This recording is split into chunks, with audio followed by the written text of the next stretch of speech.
मैं हूँ गज़ाल अहमद और मैं मनाने जा रहा हूँ ईद। मेरे साथ साथ आप सब भी ईद मनाने जा रहे हैं। कुछ की ईद अधूरी होगी, कुछ की दुश्वारियों भरी होगी, कुछ की बड़ी मायूस सी भी होगी क्योंकि मुल्क के हमारे जो हालात चल रहे हैं उस सब की वजह से।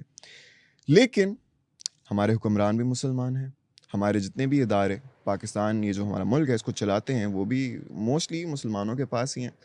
तो क्या हमारी इतनी इतनी हमारे पे कोई लिमिटेशंस नहीं है, रिस्ट्रिक्शंस नहीं है, हमें ईद मनाने का पूरे ज़ोर शोर से मौका मिलता है। लेकिन ऐसा सबके लिए हम नहीं कह सकते। फॉर एग्ज़ाम्पल, अगर हम अपने पड़ोसी मुल्क की तरफ देखें, उनका जहाँ उनकी आबादी मुसलमानों की हमारे से ज़्यादा है, लेकिन क्या वो आज भी उस तरीके से ईद मना पाते हैं जिस तरह वो पहले मनाते थे?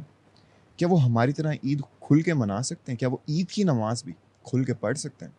कुछ सालों पहले तक ऐसे नहीं था। कुछ साल पहले तक बड़ा अच्छा उनका ख़्याल रखा जाता था, हुकूमत उनका ख़्याल करती थी, इदारे उनका ख़्याल करते थे, वो खुल के ईद मनाते थे, रोज़े रखते थे। लेकिन क्या ये कहना अभी भी सही होगा? क्योंकि हमने देखा कि over the recent few years काफ़ी हंगामे हो रहे हैं। जो भारतीय मुसलमान हैं उनके लिए कोई सिचुएशन जो है वो इतनी खुशगवार नहीं रही। इसी बारे में आज हम डिस्कशन करने जाने वाले हैं and we are with our well known, well respected journalist mister Abdul Sattar Khan साहब जी। अस्सलाम वालेकुम, कैसे हैं आप? वालेकुम। तो ये जैसा कि मैंने कहा, ये क्या वाक़ई सच है कि भारत में मुसलमानों के लिए हालात जो हैं when it comes to festivals and these special occasions, तो वो इतने खुशगवार नहीं रहे? अच्छा, पहले जो इंडिया में रहते थे ना मुसलमान, मतलब पार्टीशन के फ़ौरन बाद, जो किसी वजह से पाकिस्तान नहीं आ सके थे या उनका ख्याल ये था कि उन्हें इंडिया में रहना चाहिए, बड़े अच्छे तरीके से ईद मनाते थे। रोज़े भी कमाल के थे, आफ्तारी भी कमाल की, सहरी भी कमाल की, रोज़ा भी कमाल का, ईद भी कमाल की। इस तरह के मसाइल उन्होंने जो इंडियन मुस्लिम्स हैं उन्होंने नहीं देखे हुए थे, बल्कि पाकिस्तानी जो मुस्लिम होता था ना, वो कुछ मामलों में इंडियन मुस्लिम से पीछे था। ठीक है। ठीक है, वो उस वक्त इंडियन मुस्लिम्स को इंडियन हिंदू भी मिल जाता था, क्रिश्चियन भी मिल जाता था, जैन भी मिल जाते थे, सिख भी मिल जाते थे, जो मजहबी त्यौहार में उसके साथ होते थे। ठीक हो गया। और इंडिया का मुसलमान जो होता था, वो जो बाकी रिलीजियस फेस्टिवल होते थे या मजहबी त्यौहार होते थे, उसमें बाकी जो रिलीजन के लोग थे उनके साथ मिल जाता था। ये चलता आया। अब पिछले कुछ सालों से हो बिल्कुल रवायात बदलती हुई नजर आती हैं। बिल्कुल ठीक।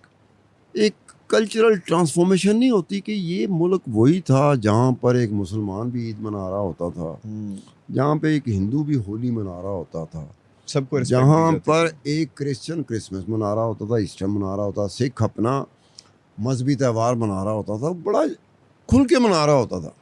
लेकिन पिछले कुछ सालों से ना सिर्फ मुसलमान, हम तो इसलिए बात कर रहे हैं कि ईद है, कुछ दिनों बाद पाकिस्तान में ईद है, हम ईद मना रहे होंगे, हमारे हालात जो मर्जी कह लो, वो बात आपकी ठीक है।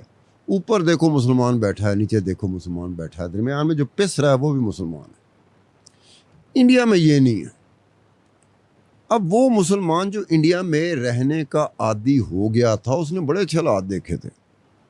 अब जो पिछले कुछ सालों से उसको जो हालात देखने पड़ रहे हैं, एथनिक और रिलीजियस बुनियादों पे जो क्लिनजिंग हो रही है जी। उसमें वो एक किस्म का ज्यादती की बात नहीं होती। मसलन है कि एक हिंदू प्रीस्ट है, हालात वो हो गए जो पहले हमने कभी सुने नहीं थे, देखे नहीं थे, पढ़े नहीं थे, कि हिंदू प्रीस्ट है, वो एक मस्जिद के सामने क्या कह रहा है कि मेरा साथ दो, मैंने एक मुसलमान लड़की का बलात्कार करना। सीरियसली। और बजाय इसके कि कोई बंदा उठे और कहेगा यार कितनी तुम गलीज बात कर रहे हो, उन्होंने कहा सही कह रहा है। अब ये चीज़ है कि जो स्टेट है, जो इंतज़ामिया है, जो एडमिनिस्ट्रेशन है, डिस्ट्रिक्ट लेवल की हो, तहसील लेवल की हो या लोकल लेवल की, उसका मिजाज भी बदलता जा रहा है। पुलिस वाला देख रहा है, इंतज़ामिया देख रही है, हुकूमत देख रही है कि यार ये इंतहा पसंद जो है ना, वो मुसलमानों का या जो बाकी जो अक़लियतें हैं उनका इत्साल हो रहा है, लेकिन वो खामोश, ऐसा लगता है जैसे खामोश बैठा है। या फिर मैक्सिमम भला क्या होता है, अगर एक तरफ इंतहा पसंद लोग हैं और दूसरी तरफ एक बंदा है, अकलौता बंदा, वो खड़ा है, अगर वो रिटेलिएट करता है कि यार ये पत्थर मार रहे हैं, रोड़े मार रहे हैं, तादाद में ज़्यादा है, मेरा घर पीछे, कोई पता नहीं मेरे घर को आग लगा दें, तो उसने 2-4 पत्थर उठाया, जवाबी तौर पे उसने भी रिटेलिएट किया, ठीक है। जवाबी कार्रवाई की। पुलिस एकदम लपकी, ओह वायलेंस। उसको पकड़ लिया। अब बड़ी अजीब सी समझ नहीं आ रही कि आप लोग देख रहे हो कि एक तरफ तो लातादाद लोग हैं जो मुसलसल वो काम कर रहे हैं, आप अपनी यहाँ से हिले नहीं है। एक तरफ से सिर्फ एक बंदे ने जवाबी कार्रवाई की, आप सारे उसकी तरफ चले गए। अब होता क्या है, जब तक सियासी सतह पर एक जमात होती है, उसका एक कल्चर जो है ना, जब वो हुकूमत में आती है तो उसका कल्चर जो है ना वो प्रिवेल करता है। बिल्कुल। उसके मिजाज के साथ मिलना पड़ता है, हुकूमती मशीनरी को भी मिलना पड़ता है, जिन्होंने एग्जीक्यूट करना होता है उन्होंने ही मिलना होता है। तो इंडिया में ये हुआ कि बदकिस्मती से वोट बैंक बनाने के लिए सियासी जमातें, हमारे जैसे ममालिक में वोट बैंक बनाने के लिए वो कहते हैं कि अपने हाथों से अपने वोट बैंक को वोट बैंक बनाने के लिए अगर इनको पागल भी कर दिया जाए ना ज़हनी तौर पे, सही है सियासी तौर पे। अच्छा, would it be okay and accurate to say कि ये जो भी टर्न अराउंड आया सिचुएशन में मुसलमानों की, भारतीय मुसलमानों की, उसमें बहुत बड़ा रोल बीजेपी का था? अब ये एक बात है, भारतीय जनता पार्टी, ये भारतीय जनता पार्टी जब पार्टीशन हुई थी तो किसी और नाम से इलेक्शन लड़ती थी, ठीक है। इसके पास 2 सीटें, 3 सीटें, 4 सीटें होती थी, कांग्रेस लंबी चौड़ी सीट से तो ये अचानक भी हुआ 88-89 में हुआ कि एक अच्छी खासी तादाद में भारतीय जनता पार्टी के लोग, उम्मीदवार लोकसभा के रुकन मुंतखब हो गए वोट के ज़रिए। कोई धांधली उंधली नहीं हुई थी, यहीं फजूल है हमारे यहाँ में। कोई बंदा पसंद नहीं आता, अगर वो वोट लेके आ गया तो हम कहते हैं धांधली से आया। और सीधा कहो मेरी पसंद का नहीं है लेकिन आ गया 12, तो वोट लेके आ गए थे। अब उन्होंने क्या किया कि उन्होंने, अदरवाइज नरेंद्र मोदी एक रिफॉर्मिस्ट भी है, एक बात ध्यान में रखना, हमारे यहाँ रिफॉर्मिस्ट नाम का कॉन्सेप्ट है ही नहीं किसी प्रधानमंत्री। किस तरह रिफॉर्मिस्ट? इसलिए वो कौम के लिए, इंडिया के लिए और मोस्ट ऑफ द टाइम हिंदुओं के लिए वो पूरा अपना काम जो है ना उसने अभी तक रिकॉर्ड पे, डॉक्यूमेंट्स पे, एविडेंस पे, दस्तावेजात पे कोई एक चीज़ नहीं आई जिससे नरेंद्र मोदी करप्ट प्रैक्टिसेस का। ये तो हमें कहना पड़ेगा, he is a very smart politician. Smart politician किस तरह कहोगे तुम? ये कह रहे हो को पारदा पांदा पे है लेकिन पता नहीं चलने दिया, तुम इसलिए स्मार्ट कह रहे हो। ऐसे नहीं कहना चाहिए। स्मार्ट भी उसको कहा जाता है जिसकी कुछ चीज़ें मेरे पास आ गई हो, मैं कहूँगा स्मार्ट है ये देखो कुछ चीज़ें हैं, ये स्मार्ट है। स्मार्ट वो नहीं होता जिसका पता ही ना चले तो कहे स्मार्ट है बड़ा। ये आपकी इनकॉम्पिटेंसी है कि आप एक बंदे को स्मार्ट कह के ना अपनी इनकॉम्पिटेंसी बता रहे होते हो। अगला बंदा कह रहे अच्छा ही स्मार्ट है तो कुछ है आपके पास, आप कहोगे मेरे पास तो कुछ नहीं है, लेकिन स्मार्ट का तरीके से खेलता है। उन्होंने क्या, जिस तरीके से वो खेलता है उसको बता दो स्मार्ट। लेकिन उसका और ज़रा मेरा रीज़न ये भी है कि आपने, तो ये तो बात होगी ना, ये तो हम इसको साइड में रख देते हैं। वो बड़ा ना अप टू डेट भी है, जो भी चल रहा है ना इस टाइम दुनिया में, उससे ज़्यादा आप देखें वो डिजिटल मीडिया और इंटरनेट पे सारा ग्लोबलाइजेशन का दौर है, तो वो अपने आप को उसने पूरा अप टू डेट रखा हुआ है। जो भी अब लेट्स से कंटेंट क्रिएटर्स, उसने इवन कंटेंट क्रिएटर्स को सारे अवार्ड दिए, सारे मुल्क उसने कंटेंट क्रिएटर्स। मेरी बात सुनो, मुझे रीसेंट पास्ट में कोई एक हुक्मरान ऐसा बताओ, मैस स्केल के ऊपर, छोटे स्केल के ऊपर, मैस स्केल के ऊपर, जिसने रेडियो से अपनी बात अपने लोगों तक पहुंचाई हो। जब इतना कुछ डिजिटल की तुम बात करो, जब इतना कुछ हो गया, वो रेडियो के जरिए मन की बात। ये नरेंद्र मोदी ने मन की बात कब शुरू की थी? बैकग्राउंड में खुद बताता है कि हिमाचल प्रदेश में मैं जा रहा था तो मैं कोई ना चीफ मिनिस्टर था, ना प्रधानमंत्री था, मैं बीजेपी का था। और लोकल लेवल पे नहीं होता, जनरल सेक्रेटरी हो गया स्टेट लेवल का। तो कहते हैं कि जी मुझे चाय की ज़रूरत थी। हिमाचल प्रदेश बड़ा वो हिली एरिया, ओहो, वो हिमालय की तरफ जा रहा होता, या हिमालय हिमाचल प्रदेश की तरफ आ रहा होता, या हिमाचल प्रदेश हिमालय की तरफ जा रहा होता। तो नरेंद्र मोदी वहाँ पे जा रहा है, सड़क पे जा रहा है, उसे तलाश है एक होटल की, बिलाखिर उसे एक होटल मिल जाता है। वो अपनी गाड़ी रोकता है, जाके होटल वाले को कहता है कि चाय पिला दो। वो लड्डुओं का डब्बा होता है, वो आगे कर देता है कि लड्डू खाओ जी। नरेंद्र मोदी कहता है मैं लड्डू खाता हूँ लेकिन मुझे समझ नहीं आ रही होती, मैंने इसको चाय का कहा है, बना भी चाय यही रहा है, सब भी यही कर रहा है। ठीक है। तो वो जब वो चाय आ जाती लड्डू खा लेता तो उसको कहता है कि भाई ये तुमने लड्डू किस खुशी में खिलाया? उन्हें क्या आपको नहीं पता? अटल बिहारी वाजपेयी हमारे जो प्रधानमंत्री हैं, हमारे वजीर आजम हैं, उन्होंने हमें बताया कि हमने एटमी धमाका कर दिया है। अब नरेंद्र मोदी कहता है कि मैं खुद बीजेपी का हूँ, मुझे रास्ते में सफ़र के दौरान नहीं पता चला कि हमने एटमी धमाका कर दिया। इसको हिमाचल प्रदेश, ये अकेला पूरी रोड पे एक बंदा है जो यहाँ बैठा हुआ है, इसको पता है। तो कहता मैंने, नरेंद्र मोदी कहता मैंने उस दुकानदार से पूछा, होटल वाले से पूछा कि तुम्हें कहाँ से पता चला कि इंडिया ने एटमी धमाका कर दिया? उन्हें कहा हमारे प्रधानमंत्री अटल बिहारी वाजपेयी ने रेडियो में हमें बताया। उन्हें कहा तुम्हारे पास रेडियो है? उन्हें कहा हाँ मैं रेडियो से सब कुछ सुनता हूँ यहाँ पे बैठ के। नरेंद्र मोदी कहता मेरे यहाँ पे बैठ गई बात कि जब कभी भी मुझे मौका मिला, मैं स्टेज पे आया, मैं रेडियो का इस्तेमाल करूँगा।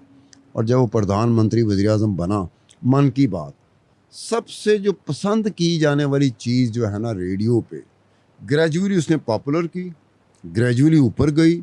मन की बात महीने 15 दिन में एक दफ़ा आता है और नरेंद्र मोदी उसमें ये नहीं बात करता अपने मुखालफों की तरफ इशारा करके कि ये कोई चोर है, कोई ये लुटेरा है, तो ये है, इन्होंने बड़ा गलत किया। वो एक आम बात शुरू कर देता है। वो बोला क्या बात शुरू कर देगा? शौचालय यानी कि वॉशरूम, टॉयलेट्स, उस बात करेगा कि आपको पता है टॉयलेट होना चाहिए, शौचालय होना चाहिए, वॉशरूम होना चाहिए। गाँव में लोग खेतों में जाते हैं, मैदानों में जाते हैं, हमारी महिलाएं भी जाती हैं, यानी महिलाओं से मुराद है हमारी औरतें भी जाती हैं। अब वहाँ पर बहुत सारे ऐसे स्पॉट थे, पॉकेट्स थे, इलाके थे इंडिया में जहाँ शौचालय के बारे में सोचना समझो मज़हब के ख़िलाफ़ जंग हो गई। ऐसी बात थी, उसने मन की बात से शौचालय पॉपुलर करा दिया। उसने ये होता है, उसने किसी अपने मुखालिफ जो सियासी जमातें थे उसकी मुखालफत तो नहीं की, ठीक है, उसने ऐसे करके कर दिया। अब वो बात आता है, एक बात आपको पसंद है। अब वहाँ पे क्या होता है, मन की पसंद की जो रेडियो आकाशवाणी से चल रहा होता है ना, तो लोग भला क्या कह रहे होते हैं, आराम ना बैठ, नरेंद्र जी मुझसे बात कर रहे हैं, यानी कि कौन जैसे होता है। उसका ये स्टाइल नहीं जो हमारे पॉलिटिशियन के आगे मुखालफों की, मैं नहीं छड्डांगा, मैनू बाहर आन दो, मैं पग पा लाँगा, मैं नूरी नथ बन जाऊँगा, मैं मौला जट बन जाऊँगा। उसका स्टाइल नहीं है। आता है मुखालफों पे बड़े ज़ोरदार तरीके से आएगा, लेकिन मोस्ट ऑफ द टाइम वो इश्यूज़ पे जाता है। उसने अपने आप को उससे करवा लिया। लेकिन उसका ड्रॉबैक, नरेंद्र मोदी का और भारतीय जनता पार्टी का ड्रॉबैक क्या है? ड्रॉबैक ये हुआ कि उसने हिंदू को, जो पहले हिंदू नहीं था, उसने उस हिंदू को हिंदू बना दिया। अब ये एक बड़ी, ये जो पहले हिंदू नहीं था उसको हिंदू बना दिया उसने।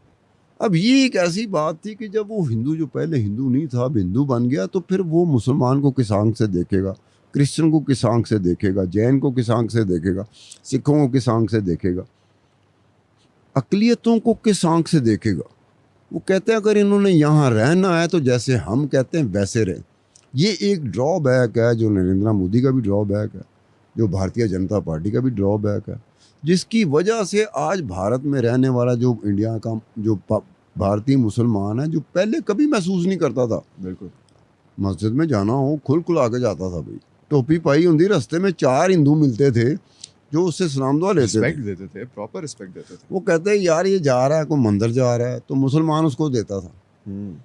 कोई सिख अगर जा रहा है गुरुद्वारे में, तो हिंदू भी मुसलमान भी उसको रास्ते में मिलता था। उनके जहन में नहीं था कि ये गुरुद्वारे, उन्होंने कहा गुरुद्वारे जा रहा है तो सिख है तो गुरुद्वारे जा रहा है ना, मुसलमान है तो मस्जिद जा रहा है ना, हिंदू है तो मंदिर जा रहा है ना, चर्च पे कौन जाएगा, ईसाई जाएगा ना, ये सब कुछ पता था। अब क्या हो गया है, अब ये है कि अपनी अपनी इबादत गाहों की तरफ जाते हुए ज़हन में बात आ गई कि रास्ते में कोई मन चले ना टकर जाए। और मन चले किस तरह के होंगे कि ना वो पुलिस काम कर रही होगी, ना लॉ इन्फोर्समेंट एजेंसी काम कर रही, ना हुकूमत काम कर रही होगी, चाहे सूबाई सतह पे हो चाहे यूनियन, वो यूनियन कहते हैं वफाकी हुकूमत को, तो स्टेट लेवल को कहते हैं सूबाई।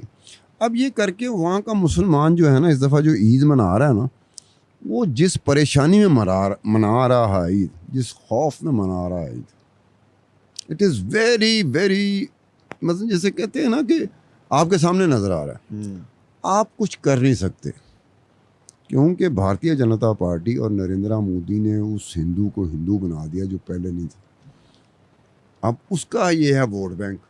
अब वोट बैंक के चक्कर में कि वोट बैंक में ना माने, ठीक है, मेरी करप्ट प्रैक्टिसेस किसी को अभी तक कोई सामने नहीं आई। जब तक चीज़ सामने ना आए, हमेशा स्मार्ट का लफ्ज़ तुम उस वक्त इस्तेमाल करना जिसकी चीज़ सामने आ गई हो, लेकिन वो बच जाए, फिर उसको स्मार्ट कहते हैं। अच्छा, तो इसका वोट बैंक जो है it mostly consist of right wing के जितने भी अब जो है ना, अब तकरीबन क्योंकि वो एक ख़ास तौर पे ना उस चीज़ को नहीं आना चाहिए था, उसमें हमारा भी है, हम लोगों का, पाकिस्तान में रहने वालों का भी है, उसमें जिम्मेदारी बनती है कि हम लोगों ने बहुत इश्तियाल दिलाया उनको, इनडायरेक्टली, इन ए वे, वन वे और द अदर वे, हम उनको इश्तियाल दिलाते हैं। क्या ज़रूरत थी लाल किले में जाके झंडा लहराएंगे?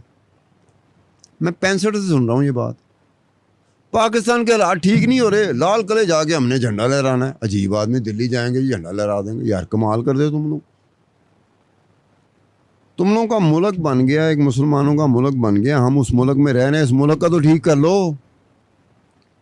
इस मुल्क का कोई हाल नहीं है, हम दिल्ली जाके लाल किला जो है ना उस पर झंडा लहराएंगे। यहाँ झंडा लहरा नहीं सकते अपने घर में, तो दिल्ली जाके लहराएंगे।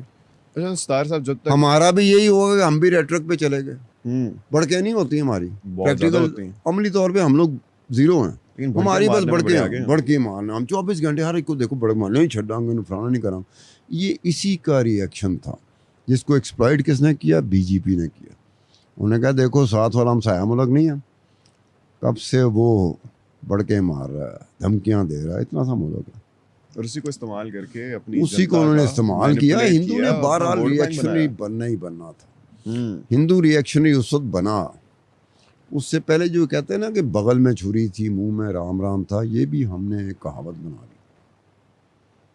हिंदुओं के साथ रहते हुए, सिखों के साथ रहते हुए, ईसाइयों के साथ रहते हुए एक चीज़ ज़हन में रखनी चाहिए, हर एक का मज़हब उसे बहुत पसंद होता है। बिल्कुल, आप अपने माँ बाप छोड़ सकते हैं, मज़हब को नहीं छोड़ेंगे। ये हर जगह पे अप्लाई होता है, ये बात ज़हन में रख लेनी चाहिए। अब उसके साथ आपने रहना है, तो आपको पता नहीं कि साथ रहा कैसे जाता है। साथ इस तरह से नहीं रहा जाता कि 100 में से 90 आप और 10 वो हैं, तो आप चढ़ दौड़ोगे जी साडा हुन सुननी पैगी तुहानू। ये नहीं होता। उन 10 के भी वही हकूक़ हैं जो 90 के हकूक़ हैं, जो 100 में से 90 लोगों के हकूक़ हैं, उन 10 के भी वही हकूक़ हैं। ग्रेजुअली वो चीज़ यहाँ पे भी तबाह होती गई, हमारे मुल्क पाकिस्तान में भी तबाह होती गई, इंडिया में भी तबाह होती गई। अब वो इंडिया में वो हालात हो गए हैं कि अब एक चीज़ मैं तुम्हें कोट करता हूँ जो मैंने किया है जी, कि अमेरिका का है US commission on international religious freedom. ये 3रा साल है वो रिपोर्ट दे रहा है, अमेरिका का इदारा है, ये बात ज़हन में रखना, इंडिया के ऊपर दे रहा है। वो देता है कि यूएस गवर्नमेंट डेजिग्नेट, अब एक बात ध्यान में रखना, यूएस गवर्नमेंट डेजिग्नेट मतलब क्या होता है? उसने कई टेररिस्टों को भी डेजिग्नेट किया, ग्लोबल लेवल का, गुफराने लेवल का, हमें मानना पड़ता है, पूरी दुनिया को मानना पड़ता है। अगर हमारा कोई बंदा आया तो हमें बुरा लगता है, एक आपस की बात। कोई किसी और का आ जाए ना तो हम कहेंगे यार ये डेजिग्नेटेड टेररिस्ट है। अपना कोई बंदा आया, नहीं नहीं डंडी मार गया, झूठ बोल रहे, हमेशा यही होता है। अब उन्होंने designated India as a country of particular concern, as a country of particular concern. और उसके साथ उन्होंने क्या किया कि ये डेजिग्नेट सिर्फ इंडिया को नहीं कर रहे, हमने और ममालिक किया है, बर्मा को किया हुआ है, इराक को किया हुआ है, चीन को किया हुआ है, सीरिया को किया हुआ है, इरिटेरिया को किया हुआ है, नॉर्थ कोरिया को किया हुआ है।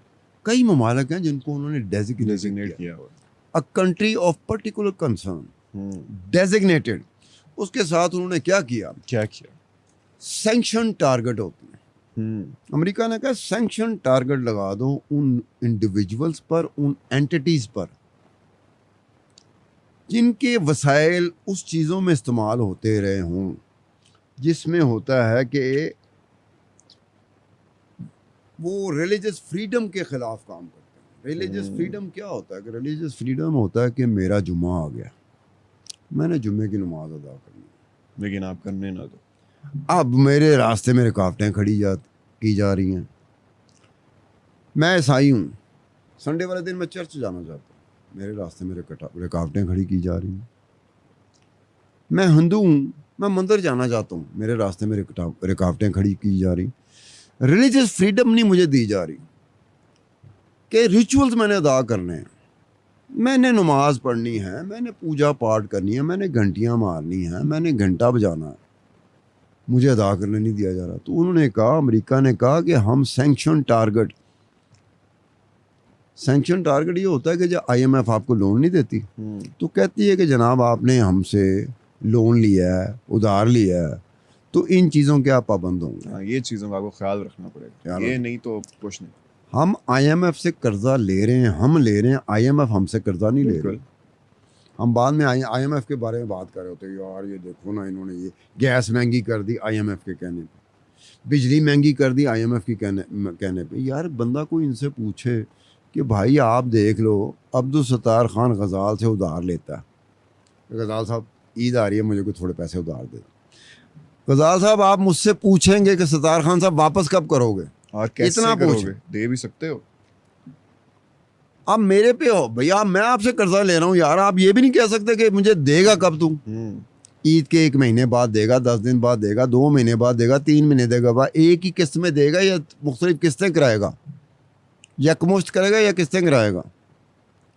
अब जब IMF से हम कर्जा ले लेते हैं ना, जब वो मांगता है ना तो कहता है आपने वो, हमने पैसे लेने आपको दिए हैं, बिजली की कीमत बढ़ा दो, गैस बढ़ा दो, फलानी चीज़ कर दो, सब्सिडी ख़त्म कर दो, फलानी चीज़ कर दो। वो कह सकता है भाई आपने कर्जा लिया, हमने कर्जा लिया, उन्होंने हमसे नहीं लिया। लेकिन पाकिस्तानी स्टाइल भला क्या है, IMF नुमान करके नहीं कर दो बंदा सारी अमरीकी अब वो होती है, वो भी सैंक्शंस हैं जिसका हमें ख़तरा रहता है, जिसकी वजह से होता है कि पाकिस्तान डिफ़ॉल्ट ना कर जाए, ख़तरा है। बिल्कुल, ये भी है टारगेटेड सैंक्शंस।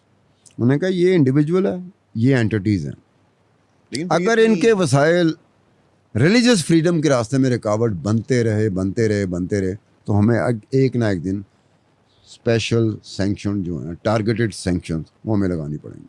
तो अब ये है कि वो अमेरिका के सामने इंडिया खड़ा होता है। इस एक वक्त में जब हम लोग ईद की बातें कर रहे हैं ना, अमेरिका की और इंडिया के दरमियानी जो ताल्लुकात है ना, वो एक ख़ास स्टेज पे खड़े हुए हैं। अच्छा, वो किस स्टेज पे? वो नहीं इस तरह का बोलते जिस तरह का असी बोलते हैं।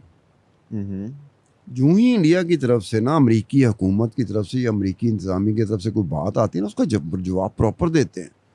वो ऐसे लगता है कोई कहता है हाँ भाई की कहना तू, ये स्टाइल होता है इंडिया का, हाँ भाई की कहना तू। तो फिर क्या जो एक्सट्रीमिज़म चल रहा है, हिंदू एक्सट्रीमिज़म जो चल रहा है, क्या हम एनी टाइम सून उसको ख़त्म होते हुए देख रहे हैं?